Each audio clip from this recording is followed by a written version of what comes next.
Hello everyone. ये unit 4 का 8वां lecture है।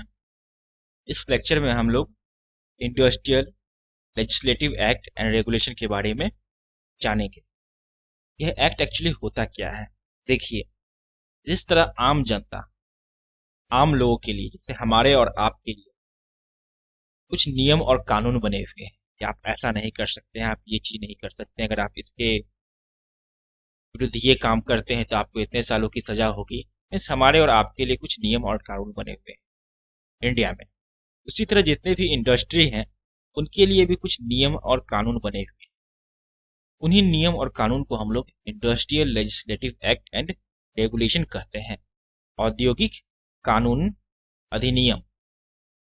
ठीक है। तो इस लेजिस्लेटिव एक्ट में बहुत सारे एक्ट बने हुए हैं जो समय समय बनते रहते हैं। उनमें कुछ सुधार भी होते रहता है, संशोधन भी होते रहता है।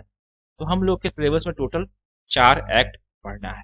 वन बाय वन हम लोग सभी एक्ट को देखेंगे। सबसे पहला आता है हमारा इंडियन फैक्ट्री एक्ट। तो इस एक्ट के बारे में हम लोग देखते हैं। तो ये एक्ट क्या है। The main objective of the act is, इस एक्ट का मुख्य उद्देश्य क्या है। To ensure adequate safety measure and to promote the health and safety and welfare of the worker employed in the factory. अगर आप किसी भी वर्कर को अपने फैक्ट्री में रखते हैं, ठीक है, तो आपको उनका हेल्थ का ख्याल रखना पड़ेगा, उनका सेफ्टी का ख्याल रखना पड़ेगा, उनके वेलफेयर के लिए आपको काम करना पड़ेगा। यही सारा चीज इस एक्ट के अंतर्गत आता है। The factory act is now applicable to all factories in India which has 10 और more number of workers. India में जितने भी फैक्ट्री हैं जिसके पास 10 या इससे अधिक एम्प्लॉय है या वर्कर, ठीक है, जिसके पास 10 या इससे अधिक कर्मचारी है, उन सभी जगहों पे फैक्ट्री एक्ट लागू होगा। पास्ट इन 1948, 1948 में यह पास किया गया।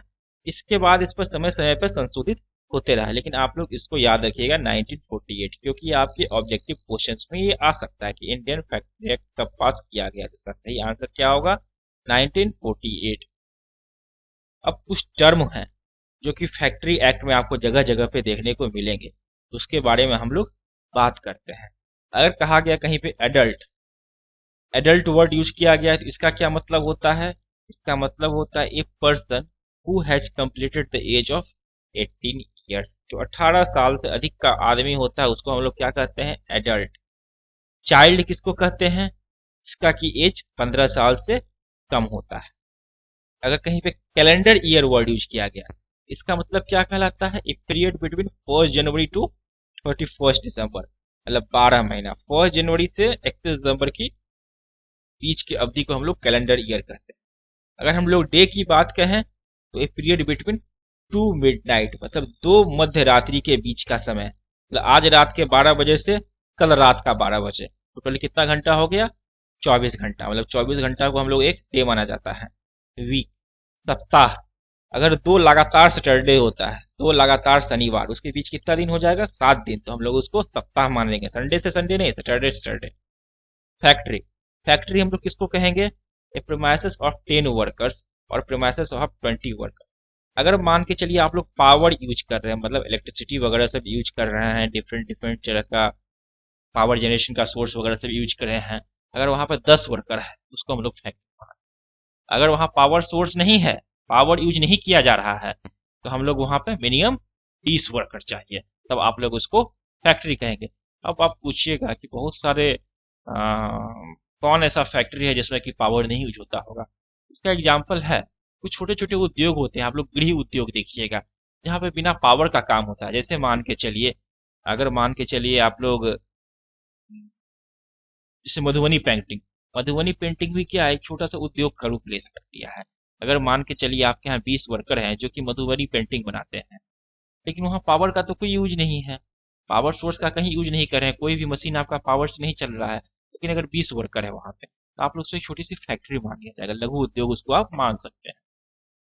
Any form of energy other than animal और husbandry input, for example electrical और न्यूमेटिक। जहां भी आपको इलेक्ट्रिकल और न्यूमेटिक एनर्जी आएगा उसको आप लोग क्या कहेंगे, पावर कहेंगे। अब आता है machinery, any device which transforms given power, दिए हुए पावर को जो डिवाइस आपका ट्रांसफॉर्म करता है, दूसरे रूप में बदलता है, वो सारा क्या कहलाता है? मशीनरी कहलाता है। ठीक है, अब हम लोग देखेंगे सब important provision to the factory act.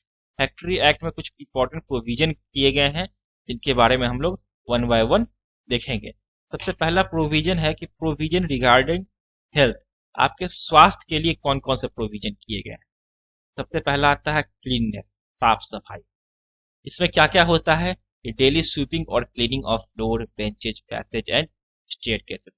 कहने का मतलब सिंपल सा ये है कि आप जहां भी काम करते हैं वहां डेली झाड़ू, साफ सफाई होना चाहिए। ठीक है, दूसरा है cleaning of work room at least per week, उस पूरा रूम का वहां मकड़ी का जाला नहीं लगे, ये डस्ट वगैरह सब नहीं जमे, सप्ताह में एक बार कम से कम होना चाहिए। आगे है पेंटिंग वंस ए ईयर, जहां आप काम कर रहे हैं उसका साल में एक बार रंगाई पुताई का काम होना चाहिए, पेंटिंग होना चाहिए। आगे है अब ventilation and temperature. Ventilation and temperature का क्या मतलब होता है? ये सारा क्लीननेस में ही आता है।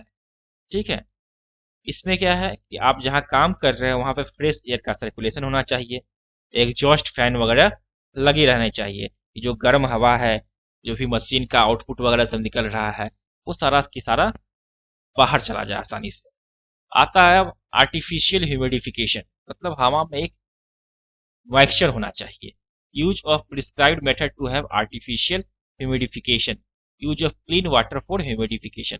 मतलब कहने का क्या हुआ कि आप जहां काम कर रहे हो वहां जो हवा है उसमें एक लेवल के अनुसार आर्द्रता हमेशा होनी चाहिए, ठंडापन हमेशा होना चाहिए। इसके लिए हम लोग के पास बहुत सारा तरीका होता है जिसको हम लोग यूज करके आर्टिफिशियल ह्यूमिडिफिकेशन को मेंटेन कर सकते हैं। लेकिन हम लोग उसके लिए जो पानी का यूज करेंगे वो साफ सुथरा पानी होना चाहिए, ये नहीं कि आप गंदे पानी को लेकर के उससे ह्यूमिडिफिकेशन कर रहे हैं। अब है ओवर क्राउडिंग। ओवर क्राउडिंग का मतलब क्या होता है कि no passage room work place should be over crowded. ये नहीं कि छोटा सा जगह है वहां पे 50 वर्कर काम कर रहे हैं, मतलब हर एक किसी के लिए सफिशिएंट जगह चाहिए। आगे आता है लाइटिंग। लाइटिंग क्या होता है? सफिशिएंट एंड सुटेबल, जहां आप काम कर रहे हैं वहां पे प्रकाश, लाइट की व्यवस्था समुचित होनी चाहिए। दूसरा, नेचुरल भी होना चाहिए और आर्टिफिशियल भी होना चाहिए कि दिन के समय आपको बल्ब जलाने की जरूरत नहीं पड़े और रात के समय आप आसानी से आर्टिफिशियल लाइट में बल्ब की रोशनी में काम कर सकते। मतलब आपका जो इंडस्ट्री होता है वहाँ 24 घंटा लाइट काम चलता है, इसीलिए आपका नेचुरल लाइट होना चाहिए और आर्टिफिशियल लाइटिंग भी होना चाहिए। आगे है ड्रिंकिंग वाटर। आपके यहाँ जो भी वर्कर काम कर रहे हैं, आपके यहाँ 8 घंटा 10 घंटा काम करते हैं, तो पानी तो आपके यहाँ पियेंगे ना।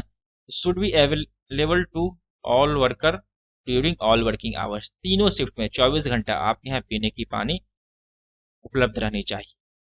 Drinking water must be away from the latrine by 6 metres.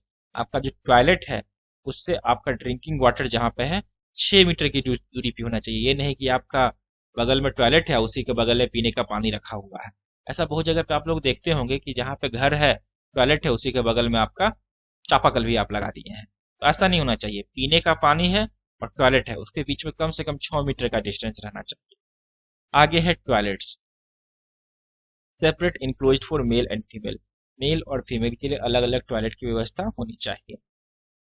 1 latrine must be made available for 20%, तो 20% पे आपके पास एक टॉयलेट होना चाहिए। ये सब स्पेसिफिकेशन है, आप लोग को ये सब मेंटेन करना पड़ेगा। अगर आप फैक्ट्री चलाते हैं तो आपको ये सारा चीज मेंटेन करना पड़ेगा, यही इस एक्ट में है। अगर आप लोग नहीं करते हैं तो आपको सजा हो सकती है, आपकी फैक्ट्री बंद भी हो सकती है। अब है सेफ्टी के लिए। सेफ्टी के लिए कौन कौन से प्रोविजन किए गए हैं? Fencing of machine. फेंसिंग का मतलब क्या होता है? चार दीवारी, किसी भी चीज को घेरना। Fencing of the following should be done every part of transmission machinery, जितना भी ट्रांसमिशन का पार्ट होगा मशीनरी का सबको आपको घेरना है। Every part of electric generator and motor, जितना भी इलेक्ट्रिक जनरेटर और मोटर होगा सबको आप लोग क्या करना है? फेंसिंग करना है, चारों बगल से घेरना है। ऑल डेंजरस पार्ट, जितने भी डेंजरस पार्ट है मशीन के सबको आपको फेंसिंग करना है। आगे क्या है? सेफ्टी में आता है। सेफ्टी के लिए कौन कौन से प्रोविजन किए गए हैं? अनट्रेंड एडल्ट में देखिए यहाँ वर्ड है एडल्ट। एडल्ट मतलब क्या है? जिसकी उम्र 18 साल से अधिक है। वुमेन और young person should not be allowed to work near machinery in motion. जो ट्रेंड है उसी को कोई भी मशीन जो उस पे की मूविंग पार्ट्स है उस पर काम करना अलाउ किया जाएगा। अनट्रेंड वर्कर को कोई भी मशीन पे काम करने के लिए नहीं दिया जाएगा। ठीक है। Employ with loose fitting clock should not be allowed to work near machinery in motion. कोई भी मशीन जिसमें कि मूविंग पार्ट है उसके नजदीक कोई भी उस वर्कर को काम करने नहीं दिया जाएगा जो कि लूज फिटिंग का ढीला ढाला कपड़ा पहनता है। तो ऐसा क्यों हो सकता है, उसका कपड़ा उस मशीन में फंस जाए और उसका एक्सीडेंट हो जाए। Every host and lift must be rigid mechanical construction proper material and sufficient stage. जितने भी आपके क्रेन होते हैं, लिफ्ट होते हैं, वो सारा का सारा क्या होना चाहिए, मजबूती के साथ होना चाहिए, प्रॉपर मटेरियल का होना चाहिए, सफिशिएंट स्ट्रेंथ होना चाहिए। ये नहीं कि ऊपर से आपका लिफ्ट टूट के गिर रहा है। Do not overload the lift and crane. Crane और लिफ्ट को कभी भी ओवरलोड मत कीजिए, नहीं तो टूट के गिर जाएगा, आपका एक्सीडेंट हो जाएगा। ठीक है। मटेरियल ऑफ रोप्स, जो रस्सी होते हैं आपके, chain and must be sound and with adequate strength. आपके जो भी रोप्स वगैरह होते हैं, जो भी चेन वगैरह होते हैं, सबका स्ट्रेंथ बराबर होना चाहिए। Care should be taken to protect the eye. आपके आंखों को बचाने के लिए कंपनी की तरफ से कुछ न कुछ प्रोविजन करना पड़ेगा, फैक्ट्री कुछ न कुछ उसके लिए उपाय करना पड़ेगा। अब आता है प्रोविजन रिगार्डिंग वेलफेयर। वेलफेयर में क्या क्या आता है, वॉशिंग फैसिलिटीज। अगर मान के चलिए आप फैक्ट्री में काम करते हैं तो आपको हाथ धोने की तो आवश्यकता पड़ेगी ना, तो मेल और फीमेल के लिए अलग अलग वॉशिंग फैसिलिटीज होनी चाहिए। सिटिंग फैसिलिटीज, आपके बैठने के लिए वहाँ पर्याप्त सुविधा होनी चाहिए। Must be provided for all workers. Ergonomics consider must be followed. Ergonomics मतलब क्या होता है, आप जिस चेयर पे बैठ रहे हैं उसका डिजाइन क्या होना चाहिए, प्रॉपर डिजाइन होना चाहिए। ठीक है। आप जिस टेबल पे खाना खाते हैं कैंटीन में, उसका डिजाइन प्रॉपर होना चाहिए। First aid appliances must be readily accessible during all working hours. First aid ऐसे जगह पे होना चाहिए, इस तरह होना चाहिए कि हर कोई इसको आसानी से उपयोग कर सके। One box should be provided for 150 workers. 150 worker पे आपको एक फर्स्ट एड बॉक्स रखना है। अगर आपके यहाँ 300 से अधिक वर्कर हैं तो आपको एक एम्बुलेंस भी रखना है कोई भी फैक्ट्री में। ये सारे प्रोविजंस किसी फैक्ट्री में करना पड़ेगा अगर आपको इंडिया में फैक्ट्री चलाना है। ऐसा गवर्नमेंट ने एक्ट बना के रखा है। कैंटीन क्या है, अगर आपके यहाँ 250 वर्कर से अधिक काम कर रहे हैं तो आपके यहाँ एक कैंटीन जरूरी है। वेलफेयर ऑफिसर क्या है, अगर ये आपके यहाँ 500 से अधिक वर्कर काम कर रहे हैं तो आपके यहाँ एक वेलफेयर ऑफिसर नियुक्त करना पड़ेगा जो सारे वर्कर्स की प्रॉब्लम्स को दूर करेगा। अब आता है प्रोविजन रिगार्डिंग वर्किंग आवर्स। आपको कितना घंटा काम करना है। ठीक है। तो no adult workers had allowed to work in factory for more than 48 hours in a week. आपको एक सप्ताह में 8 घंटे से अधिक काम नहीं करना है। ठीक है। उसके बाद क्या है, एक दिन में no adult worker shall be allowed to work in a factory more than 9 hours a day. एक दिन में आप 9 घंटे से अधिक काम नहीं कर सकते हैं। ठीक है। अगर आपके यहाँ कोई हॉलीडे है, आपके वर्कर को काम नहीं करना है, अगर कोई काम करता है वर्कर, उसको एक्स्ट्रा पैसा दिया जाएगा। When worker work for 9 hours day, अगर कोई वर्कर 9 घंटे से अधिक काम करता है दिन में, या सप्ताह में 48 घंटे से अधिक काम करता है, तो उसको जो सैलरी मिलेगी, shall be entitled to wages at the rate twice his ordinary rate of wages. तो जितना उसको सैलरी मिल रहा है उससे दुगना सैलरी उसको आपको देना पड़ेगा प्रति घंटे के हिसाब से, ओवर टाइम जिसको आप लोग बोलते हो। अब है provision for women and children. महिला और बच्चों के लिए क्या प्रोविजन है,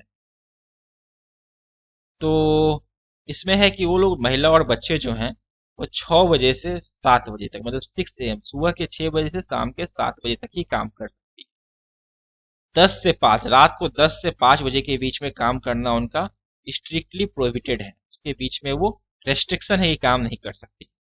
अब है कि एनुअल लीव एंड वेजेस।